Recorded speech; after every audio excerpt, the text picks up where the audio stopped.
the thing is, like, people always ask us, like, where can they find a bike? Where can they buy a bike? Where can they sell their bike? And it's like almost like the typical question we got, like, back in the days when we were in Innsbruck, from people.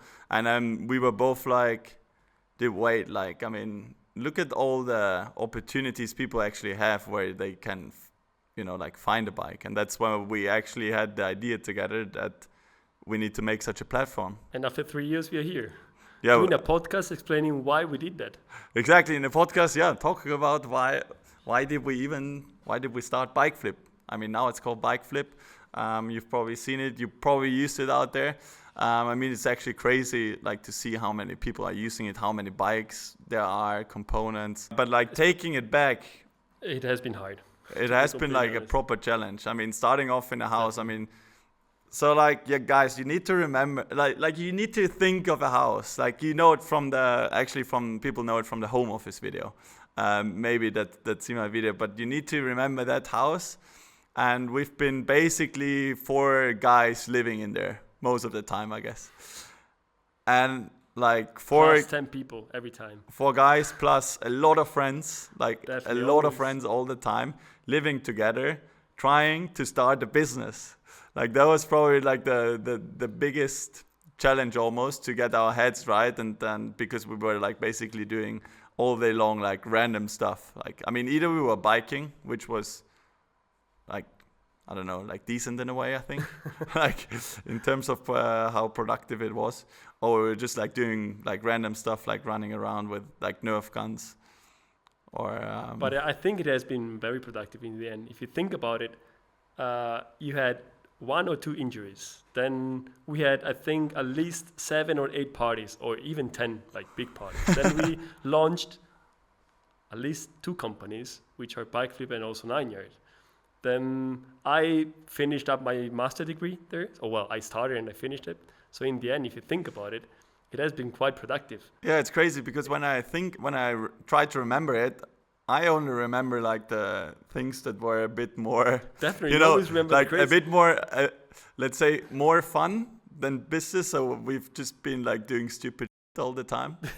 And but yeah, like, honestly, I think my injury was, like, back in the days, like, it was actually pretty good, like, because what do you mean the injury pretty good? No, the injury, I think, was like good for me in terms of, before that I was doing so much. We were like filming basically non-stop. It was just like filming, putting out a video, then again, and always like pushing harder and harder, and going to events like all the time.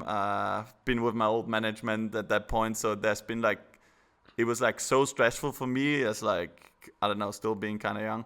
And then I think the injury, like, basically stopped everything a bit, and like let me, work on, I don't know, like, different stuff, which then led us to, like, start those companies and like think about other stuff, think about maybe a bit more about the future, a bit more after professional life, because also, I mean, we've been riding so much in Innsbruck. Yeah, definitely. Like, we've been going biking every single day.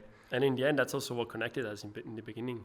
Landhausplatz, Raiffeisenplatz. You remember in the beginning. In the beginning. But yeah, like, I think that was the connection in the end. I think we met before Innsbruck already at some events or stuff. But then, so starting from a little bit back in time, I moved to Innsbruck, and then I started my master's degree there. And then by riding, we just met. We just connected each other more and more. And then in the end, it turned out that we were living together, and then everything started. Yeah, from you there. moved into the Geleck house. Exactly. It was a quite crazy journey if I'm thinking about it. And we lived like a lot of different crazy experiences.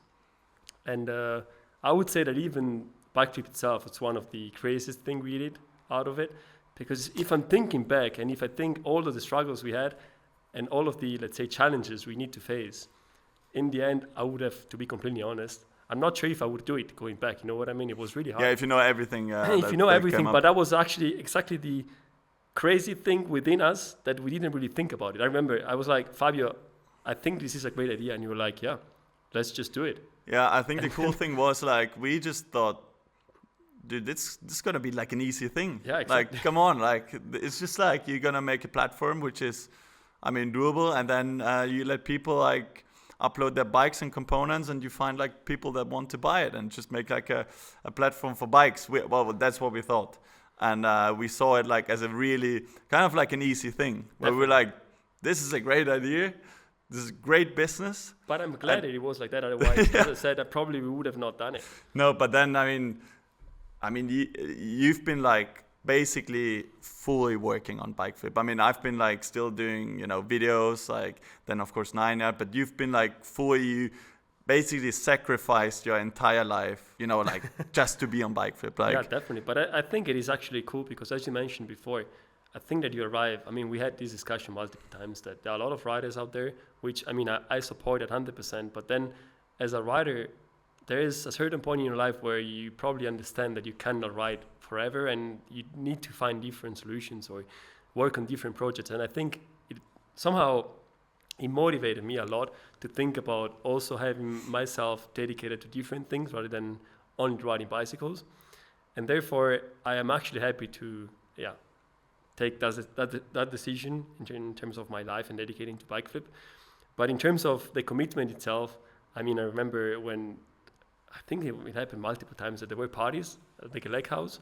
And maybe we can go a little bit more into deep about the parties there. Yeah, people probably want to know what happened at those parties. But I was actually working into the Bikeflip office at home, while hearing the music outside, while having Fabio coming in. Actually, do you remember it? With the Berliner Luft. And I was there, you know, like with Nico trying to solve problems, and you're like, yeah, drink a sip. And they're like, all right, let's do it. But it has been definitely tough.